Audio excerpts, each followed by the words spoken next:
ನಮಸ್ಕಾರ ಸುವರ್ಣ ನ್ಯೂಸ್ನ ಈ ವಿಶೇಷ ಕಾರ್ಯಕ್ರಮಕ್ಕೆ ಸ್ವಾಗತ. ನಾನು ಗಬ್ರೀಶ್ ಶಕ್ಕೆ. ನಿಮ್ಗೆ ಗೊತ್ತಿರುವ ಹಾಗೆ ಈ ವಾರ ತೆರೆ ಕಾಣುತ್ತಿರುವ ಎರಡು ಚಿತ್ರಗಳಲ್ಲಿ ಒಂದು ತುಂಬ ಕುತೂಹಲ ಕೆರಳಿಸಿದೆ. ಯಾಕೆಂದರೆ ಉತ್ತರ ಕರ್ನಾಟಕದ ಒಂದು ಅತ್ಯಂತ ಕೌತುಕಮಯ ಪ್ರದೇಶ ಅಂತ ಏನು ಹೇಳ್ತೀವಿ ನಾವು, ಅಥವಾ ರಕ್ತಸಿಕ್ತ ನಾಡು ಅಂತ ಹೇಳ್ತೀವಿ, ಭೀಮಾ ತೀರ. ಆ ಭೀಮಾ ತೀರದ ಕುರಿತಾಗಿ ಆ ಚಿತ್ರ ಬರ್ತಾ ಇದೆ. ಸೊ ಈ ಚಿತ್ರದ ನಾಯಕ ನಟ ವಿಜಯ್ ಅವರೊಂದಿಗಿನ ವಿಶೇಷ ಸಂದರ್ಶನ day out with ಗಬ್ರೀಶ್.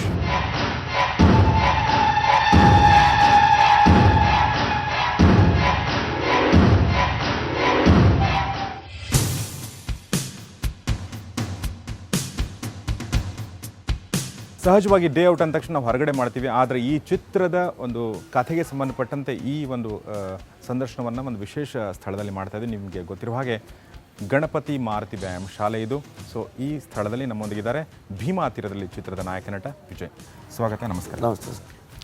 So Vijay ಅವರೊಂದಿಗೆ ಮಾತಾಡ್ತಾ ನಾವು ಈ ಸಂದರ್ಶನ ಮುಂದುವರ್ಸೋಣ. ಮೊದಲನೇದಾಗಿ ವಿಜಯ್, ಈ ನಾನು ಮತ್ತು ನೀವು ಈ ಸ್ಥಳ ಆಯ್ಕೆ ಮಾಡ್ಕೊಂಡಿದ್ದೆ ಯಾಕೆಂದರೆ ಈ ಕಥೆಗೂ ಮತ್ತು ಈ ಥರದ ವ್ಯಾಯಾಮ ಶಾಲೆಗೂ ಸಂಬಂಧ ಇದೆಯಲ್ವಾ? ಹೌದು, ಇದೆ. ನನ್ನ ಈ ಸಿನಿಮಾದ ಮೊದಲನೇ ಇಂಟ್ರಡಕ್ಷನ್ ಆಗೋದೇ ಕುಸ್ತಿ ಮೇಲೆ.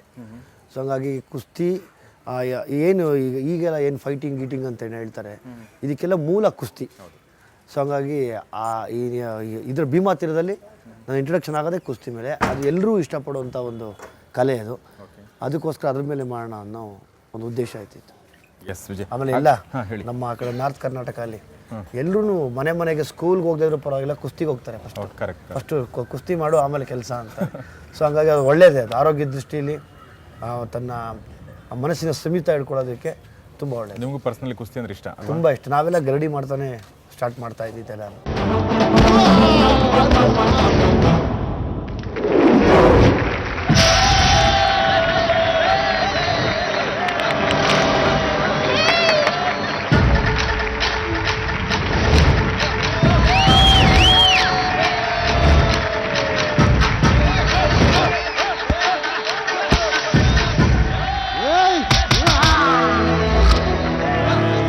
ಕುಸ್ತಿ ನಿಮಗೂ ಇಷ್ಟ ಮತ್ತು ಈ ಚಿತ್ರಕ್ಕೆ ಕೂಡ ಸಂಬಂಧಪಟ್ಟದ್ದು ಅನ್ಕೋತೀನಿ. ಹೌದು, ಕುಸ್ತಿ ಈಗಾಗಲೇ ಎಲ್ಲ ಇಂಥವ್ರು ಮರೆಯಲ್ಲ ನಂಗಿಲ್ಲ.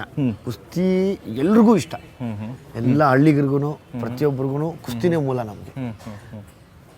ಸೊ ಆಂಜನೇಯ ಸ್ವಾಮಿ ಸರ್. ಹೌದು, ಬಾಸ್, ನಮ್ಮ ಬಾಸ್ ನಿಮಗೆ ಕುಸ್ತಿಯ ಮೂಲ ಪುರುಷ. ಯಾಕೆ ಅಂತಂದ್ರೆ ಕುಸ್ತಿ ಅಂದ್ರೆ ಅದ್ರ ಜೊತೆಗೆ ಒಂದು ಪದ ಇದೆ, ಏನಂದ್ರೆ ಬ್ರಹ್ಮಚರ್ಯ. ಹೌದು ಅಲ್ವಾ?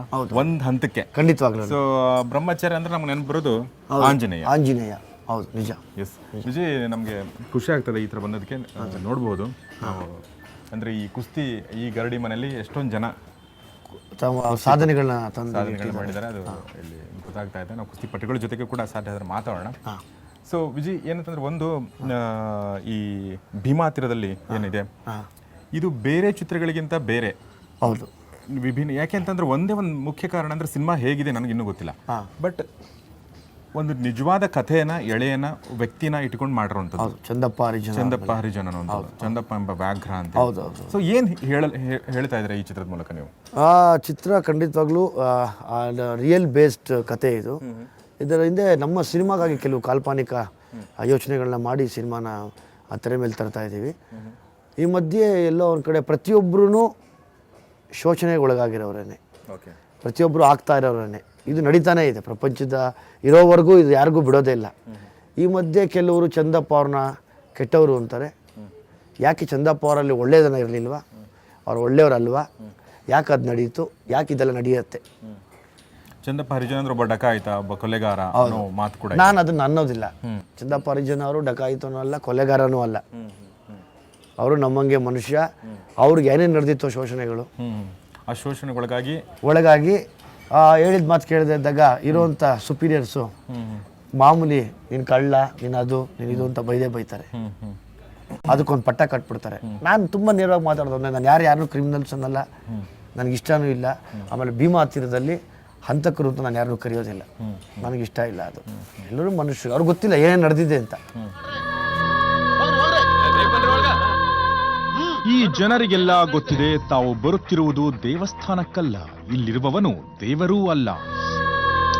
ಕುಡಿ ಯವ್ವೋ ಗಂಜಿ ಹೊಲ್ಸು ಗಬ್ಬು ನಾಟ ಹೊಡಿಯಕತ್ತದ. ಹಂಗನಬಾರ್ದು, ಸುಮ್ನಿರು. ಗಂಜಿ ಅಂದ್ರ ದೇವ್ರಿದ್ದಂಗ, ಸುಮ್ ಕುಡಿ. ವಾಸನೆ ಮೂಗು ಹೊಡಿಯಕತ್ತದ. ಅಂದ್ರೆ ಮೂಗ್ ಬಂದ್ ಮಾಡ್ಕೊಂಡು ಜೀವನ ಬಿಡು ಅಂತೇನೆ. ಏ ಮಗನೇ, ಹೊಲಸ್ ತಿನ್ನೋ ಹಂದಿಗೆ ಹಬ್ದುಟ್ ಹಾಕ್ತಾರೇನ? ಗುಂಡ್ ಎದ್ದಾಳ. ಚನ್ನಗೌಡ ಶರಣರಯ್ಯಪ್ಪ. ಶರಣ ಶರಣ ಶರಣ. ಕೆಲಸ ನೋಡ್ರಿ, ಕೆಲಸ ನೋಡ್ರಿ. ಕುಮಾರಮ್ಮ ಆರಾಮದಿರಿ? ಆರಾಮದೀನ್ರಿ. ಯಾವ್ದ್ರಿ ಇದು, ಹೋರಿಕರ? ಸೊ ಈ ಚಿತ್ರದ ಮೂಲಕ ನೀವು ಕರ್ನಾಟಕ ಜನತೆ ನೋಡೋದು ಒಂದು ರೀತಿ ಆದ್ರೆ ಹೌದು, ಅಲ್ಲಿನ ಜನ ನೋಡೋದೇ ಬೇರೆ ರೀತಿ ಇರುತ್ತೆ ಇದನ್ನ. ಹೌದು, ನಿಜ ಅಲ್ವಾ? ನಿಜ ನಿಜ. ಯಾಕಂದ್ರೆ ಇದು ನಮ್ಮ ಕಥೆ ಅಂತ ಅವ್ರು ನೋಡ್ತಿರ್ತಾರೆ. 100%. ಸೊ ಅವ್ರಿಗೆ ಏನ್ ಅನ್ಸುತ್ತೆ ನಿಮ್ಗೆ ಈ ಚಿತ್ರ ನೋಡಿ? ಖಂಡಿತವಾಗ್ಲೂ ಸಿನಿಮಾ ನೋಡಿ ಇದೊಂದು ಎಲ್ಲೋ ಒಂದು ಕಡೆ ಎಂಟರ್ಟೈನ್ಮೆಂಟ್ ಆದರೆ ಇನ್ನೊಂದು ಕಡೆ ಅಲ್ಲಿನ ಜನತೆಗೆ ಒಂದು ಏನು ಹೇಳ್ತಾರೆ ಎಚ್ಚೆತ್ಕೊಳ್ಳೋಕ್ಕೆ ಒಂದು ಸಣ್ಣದಾಗಿ ಏನೋ ಪ್ರಯತ್ನ ಪಟ್ಟಿದ್ದೀವ ಅನ್ನೋ ಒಂದು ಆಸೆ ನಾನು ಕೂಡ ಇದ್ದೀನಿ. ಅಂದರೆ ಯಾರನ್ನೇ ಆಗಲಿ ಇರೋವನು ಇಲ್ಲದೆ ಇರೋವನ್ನ ತುಂಬ ಆಳಕ್ಕೆ ಹೋಗ್ಬಾರ್ದು, ಶೋಷಣೆ ಮಾಡೋಕ್ಕೆ ಹೋಗ್ಬಾರ್ದು. ಯಾಕೆಂದರೆ ಗೊತ್ತಿಲ್ಲ, ನಾವು ದಿವಸ ಅವನು ತುಂಬ ದೊಡ್ಡ ಮಟ್ಟಕ್ಕೆ ಬೆಳೆದು ಬಿಡ್ತಾನೆ. ಅದಾಗಬಾರ್ದು ಅನ್ನೋ ಒಂದು ಉದ್ದೇಶ. ಆಮೇಲೆ ಅಲ್ಲಿ ಏನು ಈಗ ಭೀಮಾ ತೀರದಲ್ಲಿ ಎಲ್ಲರೂ ಅಂದ್ಕೊಂಡಿದ್ದಾರೆ ಭೀಮಾ ತೀರ ಅಂದ ತಕ್ಷಣ ಫುಲ್ ಅಂತಕರು ಅಂತ. ಇಲ್ಲ, ಅಲ್ಲಿ ಪಾಪ ಎಲ್ಲರೂ ಒಳ್ಳೆಯವರೇ ಇದ್ದಾರೆ.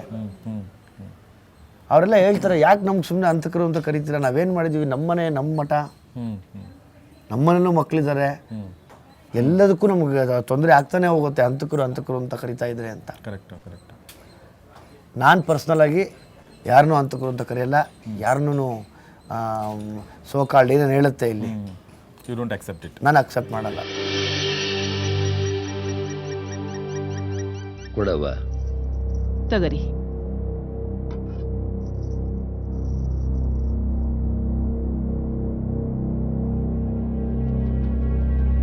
ಚಲೋ ಆಯ್ತನು ಮಾಸ್ತ್ರೆ.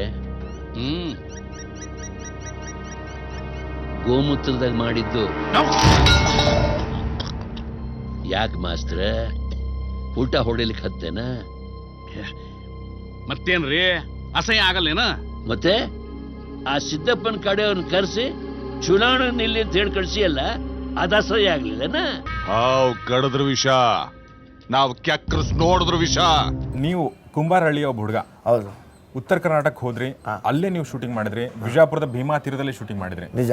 ಅಲ್ಲಿನ ಪ್ರದೇಶ, ಅಲ್ಲಿನ ಜನರ ಬಗ್ಗೆ ಏನು ಹೇಳ್ತೀರಾ? ಮೊದಲನೇದಾಗಿ ಹೇಳ್ಬೇಕಾದ್ರೆ ಅಲ್ಲಿನ ಇಡೀ ಜನತೆ ತುಂಬ ಒಳ್ಳೆಯವರು ಮತ್ತು ಅಮಾಯಕರು. ಅದಂತೂ ಸತ್ಯ, ತುಂಬ ಅಮಾಯಕರು.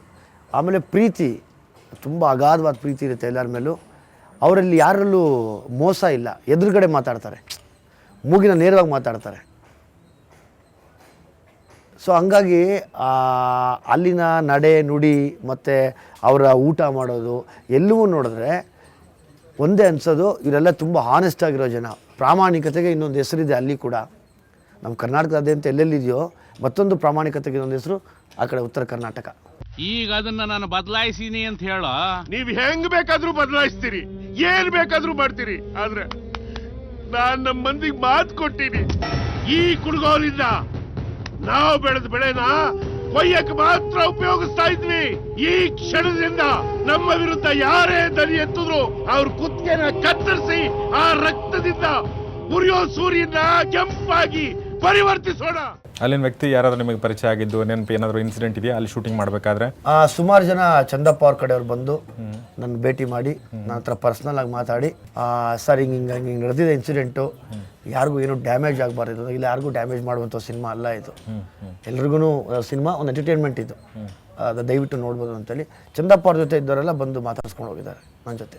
ಚಂದಪ್ಪ ಅವರ ಕಥೆನ ಅಥವಾ ಭೀಮಾ ತೀರದ ಈ ವ್ಯಕ್ತಿಗಳ ಕಥೆ ಎಷ್ಟು ಮಟ್ಟಿಗೆ ನಿಜವಾಗಿ ಇದೆ ಮತ್ತು ನಿಮ್ಮ ಸಿನಿಮಾದಲ್ಲಿ ಅಂತ ಕಲ್ಪನೆ ಎಷ್ಟು ಮಟ್ಟಿಗೆ ಸೇರಿ? ಎರಡೂ ಇದೆ. ಯಾಕಂದರೆ ನಾವೆಲ್ಲೋ ಒಂದು ಕಡೆ ಸಿನಿಮಾ ಅಂದಾಗಲೇ ಕಾಲ್ಪನಿಕ. ಈ ಮಧ್ಯೆ ನಮ್ಮ ಸಿನಿಮಾನ ನೋಡಿ ಯಾರೋ ಇನ್ನೊಬ್ರು ಅದನ್ನ ಪ್ರವೋಕ್ ಆಗಿ ತಪ್ಪುಗಳನ್ನ ಮಾಡೋದು ಬೇಡ. ತಪ್ಪುಗಳನ್ನ ಮಾಡೋದು ಬೇಡ. ಯಾಕಂದರೆ ಓದ್ತಾ ಏನೋ ಇನ್ಸ್ಪೈರ್ ಆಗ್ಬಿಟ್ಟು ಏನೋ ಒಳ್ಳೇದೇ ಮಾಡಿದ್ವಿ ನಾವು. ನೋಡಿ ಇನ್ಸ್ಪೈರ್ ಆಗಿ ಕೆಟ್ಟದ್ದು ಮಾಡೋದು ಬೇಡ. ಎಲ್ರಿಗೂ ಅರ್ಥ ಆಗಲಿ ಅಂತ.